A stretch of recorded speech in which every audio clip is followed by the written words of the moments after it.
Welcome back, Focus Learners, to another explainer. So if you've ever just stood there totally mesmerized by a vibrant, thriving saltwater aquarium, you know exactly how captivating they can be. But behind that gorgeous glass box, there's a reality every aquarist has to face eventually: the monthly budget. Today we're diving into the source material to take those sneaky hidden costs of running a reef tank and turn them into a totally predictable monthly budget. That way you can actually enjoy the hobby without constantly stressing about your bank account. Okay, let's dive into this. It's incredibly easy to get laser focused on just the initial setup. You save up, you buy the pristine tank, the sleek stand, all that state-of-the-art filtration.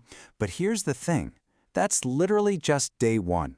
I really want to challenge you to think beyond that first big receipt, because the true cost of your reef tank, it isn't what you pay at the register. It's the daily, weekly, and monthly expenses that keep your miniature ocean alive and thriving. Here's our quick roadmap for the day. First, we'll look at the real cost of reefs. Second, the 5 recurring expenses. Third, we'll build some real-world monthly budgets. And finally, we'll talk about exactly how to control your costs.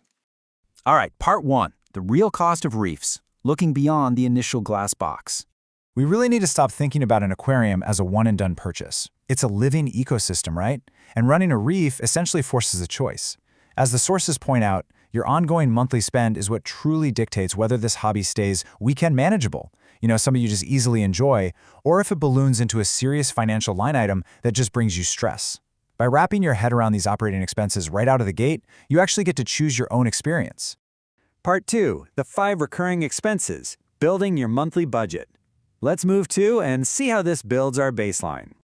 So while every single reef out there is unique, your expenses are almost always going to fall into 5 specific pillars. Pillar number 1, electricity. And typically we're looking at a monthly range of roughly $20 to $120 or more. Actually, surprisingly enough, electricity is usually the single biggest recurring cost you're going to face, second only to your water needs. Now, you might be wondering, where is all that power even going? Well, believe it or not, your tank might actually have a higher electrical footprint than the fridge in your kitchen. Crazy, right? Most of your monthly power goes straight to lighting and flow. Even those super efficient LED reef lights, they draw a lot of juice, especially on larger setups. Throw in return pumps running literally 24/7, wave makers, heaters, which, by the way, are a massive draw if you live in a cooler climate, and auto top-off pumps. It all adds up super quickly on that utility bill. Moving on to pillar number 2, your water. This usually runs between $15 and $60 a month. Look, even if you are an absolute master at parameter control, water changes are still just a fundamental tool for reef health. This range covers things like your salt mix, your RO/DI, or reverse osmosis deionized water, and your routine water changes for small to mid-sized systems. Now, here's where you actually have a pretty major choice to make. You can mix your own water, which means buying dry salt mix and running your own RO/DI unit at home. That definitely saves you money, but, well, it takes some elbow grease. On the flip side, you could just buy pre-mixed salt water from your local fish store. Super convenient, right? But that convenience is absolutely going to bump up those monthly costs significantly compared to mixing it yourself.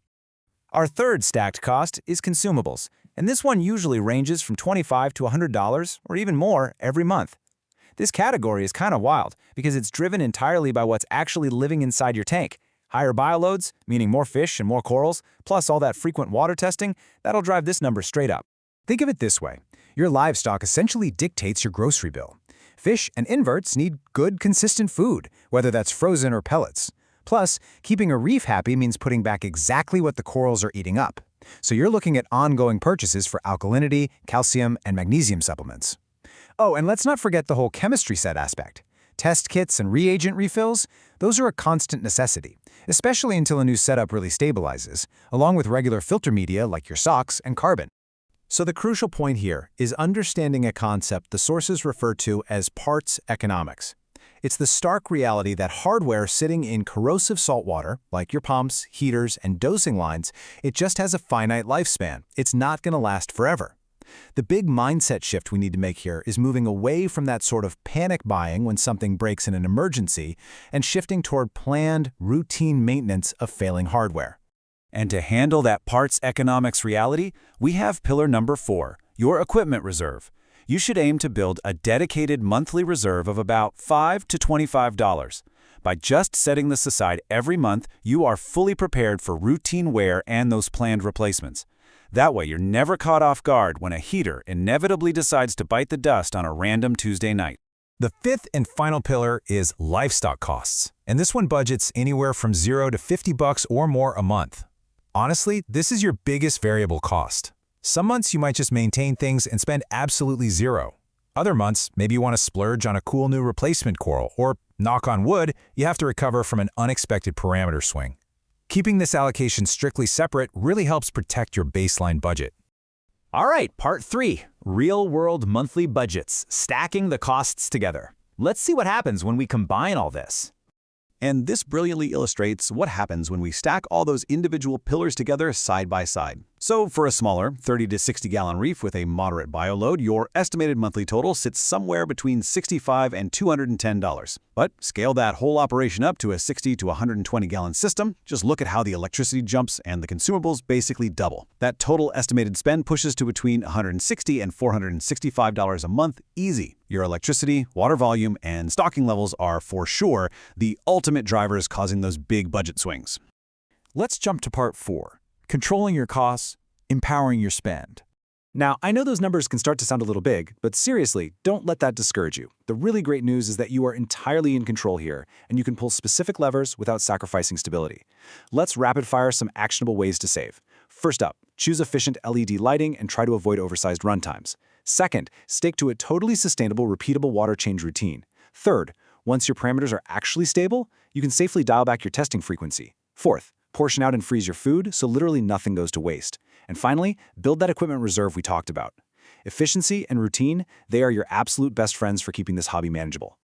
Now, what's really interesting about this slide is the core philosophy driving it. As the sources put it, a reef tank becomes monthly predictable once you find a stable maintenance rhythm. Achieving total financial peace of mind in this hobby isn't about cutting corners. It's really about harmony. It's about matching your livestock intensity to your willingness to spend, and then just settling into a comfortable routine. So I'm going to leave you with this final, slightly provocative challenge. Are you ready to track your first 60 days and build your true reef budget?